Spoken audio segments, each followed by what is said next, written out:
नमस्कार। सुबह सवेरे के एक और एपिसोड में आपका बहुत बहुत अभिनंदन करते हैं, स्वागत करते हैं। और आज हम जो 4 मुख्य खबरों को लेकर के आए हैं, इसमें बिहार और देश की राजनीति का वो पहलू है जो लगातार चर्चा का विषय बना हुआ है और उस पर अब अमल करने की शुरुआत हो चुकी है। जैसा कि आपको सबको पता है कि नीतीश कुमार दिल्ली की यात्रा पर जाना चाहते हैं और दिल्ली की राजनीति करना चाहते हैं। उनकी हार्दिक इच्छा है, अंतरात्मा की आवाज़ है और अंतरात्मा की आवाज़ वो खूब सुनते हैं। अंतरात्मा की आवाज़ है कि वो दिल्ली की राजनीति में जाएं, नरेंद्र मोदी को प्रधानमंत्री के कुर्सी से उतार कर खुद बैठे। इसके लिए क्या कुछ करना पड़ेगा ये आप अच्छी तरह से जानते हैं। जहां एक तरफ नीतीश कुमार नरेंद्र मोदी के विरोधी जितने भी दल हैं, नेता हैं, उन सबको एकजुट करने की एक कोशिश कर चुके थे। उस कोशिश में वो कामयाब अब तक नहीं हो पाए हैं। वहीं आपको बता दें कि हमने खबरों में आपको ये भी बताया था कि कहीं ना कहीं अब देश में अलग अलग गठबंधन बन रहे हैं और एक दूसरे पर भरोसे की कमी हो रही है। ये बात प्रशांत किशोर ने बहुत पहले कहा था कि नरेंद्र मोदी को अगर कुर्सी से उतारना है तो विपक्ष को अपने सारे जो है उनके भीतर की भावनाएं और एक दूसरे से विरोधाभास उसको समाप्त करना पड़ेगा। लगभग स्थितियां वो नहीं बन पा रही थी। यही कारण है कि नीतीश कुमार को प्रधानमंत्री का उम्मीदवार मानने के लिए कई दल तैयार नहीं हैं। बिहार की बात करें तो बिहार के जो 7 दल उनमें के साथ हैं, उनमें से भी कई दल उनको प्रधानमंत्री का उम्मीदवार मानने के लिए तैयार नहीं थे। कांग्रेस जो लगातार ये चाहती थी कि देश में बदलाव हो और राहुल गांधी प्रधानमंत्री की कुर्सी पर बैठे, वो नीतीश कुमार को अपना नेता मानने के लिए तैयार नहीं थी। लेकिन इधर 2-3 दिनों में जो नया अपडेट हुआ है उसमें आपने देखा होगा कि नए राष्ट्रीय अध्यक्ष और प्रदेश अध्यक्ष बनने के बाद बहुत सारे ऐसे बयान आए हैं जिन बयानों का सीधा मतलब होता है कि कांग्रेस भी अब अपना हिस्सा लेना चाहती है। भक्त चरण दास जो कि बिहार के प्रभारी हैं और काफ़ी सक्रिय भी रहते हैं, जिनको कभी किस तरह से लालू प्रसाद ने संबोधित किया था 2020 के चुनाव के समय में, आपको याद होगा।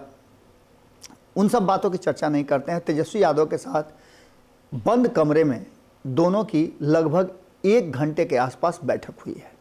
इस बैठक में बहुत सारे ऐसे मुद्दे हैं जिनको लेकर के चर्चाएं हुई हैं।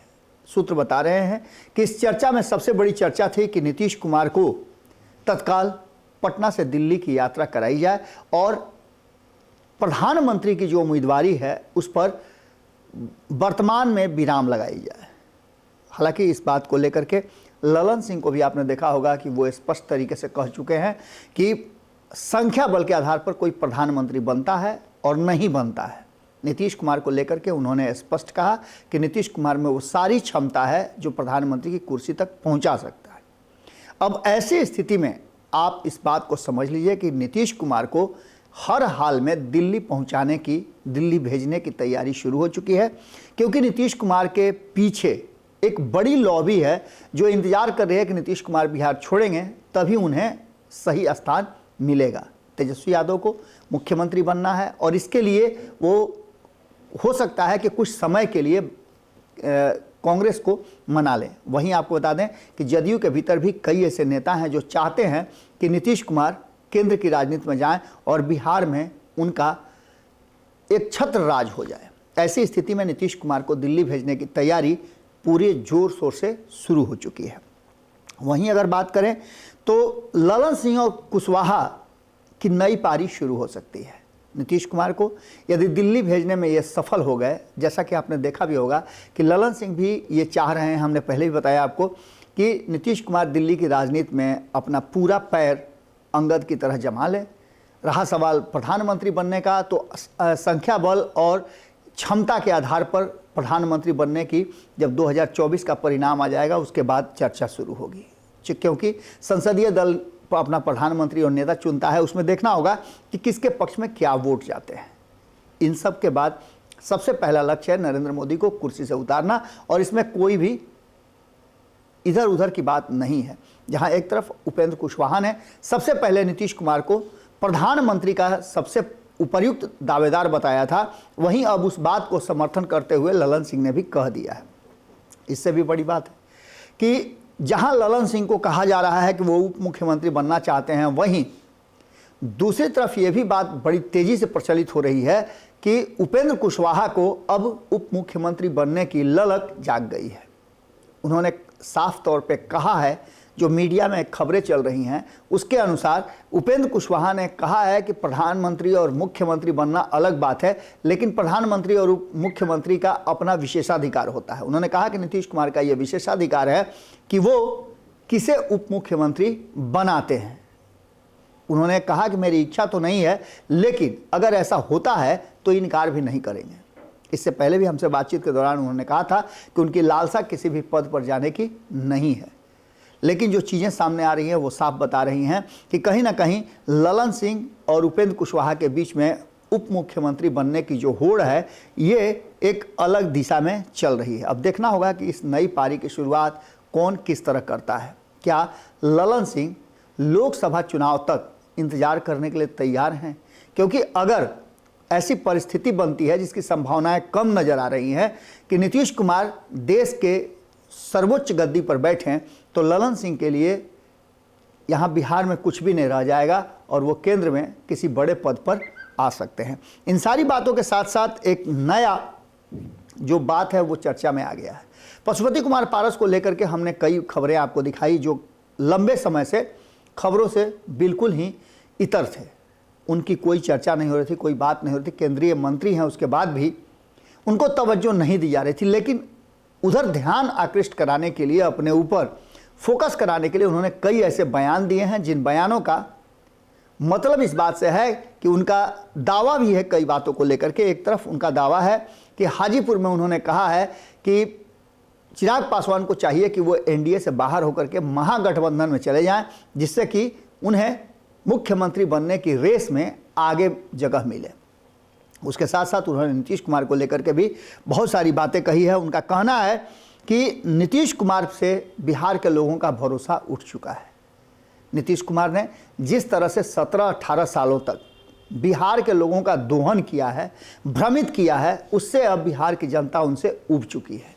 ऐसी स्थिति में उनके यात्रा को उन्होंने अंतिम यात्रा बताया है। अब देखना दिलचस्प होगा कि पशुपति कुमार पारस, जिनको कहा जा रहा था कि वो नीतीश कुमार के बहुत करीब हैं और आने वाला 2024 का चुनाव वो साथ में मिलकर लड़ सकते हैं, उनका ये दावा कितना मजबूत है। नीतीश कुमार को लेकर के उनके दिए गए बयान पर चर्चा जरूर शुरू हो गई है। वहीं चिराग पासवान को लेकर एनडीए से बाहर होने की बात को लेकर के भी वो चर्चा में हैं।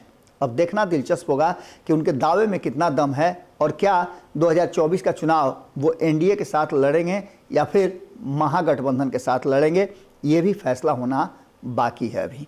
इसके साथ साथ एक बहुत बड़ी बात है कि भारतीय जनता पार्टी लगातार नीतीश कुमार की नीतियों को लेकर के खुलासा कर रही है।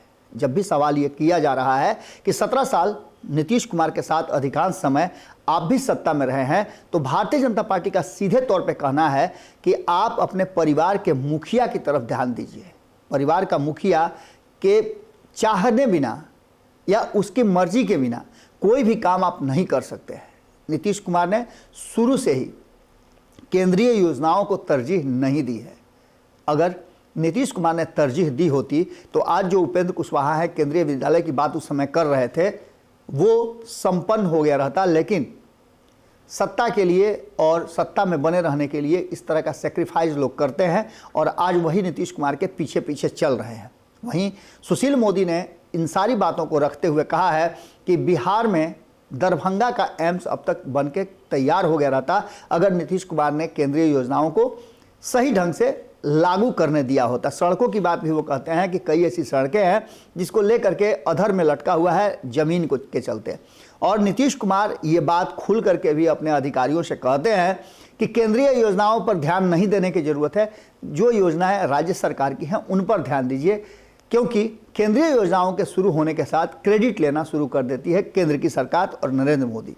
ऐसी स्थिति में नीतीश कुमार का ये बयान कहीं ना कहीं बिहार के हित में नहीं है। बिहार के पिछड़ेपन का कारण भी कहा जा रहा है कि यही है जो नीतीश कुमार की मानसिकता है। नीतीश कुमार कभी भी केंद्रीय योजनाओं पर अमल नहीं करने देते और केंद्रीय योजनाओं को लेकर के बिहार के लोग काफ़ी पिछड़ते जा रहे हैं।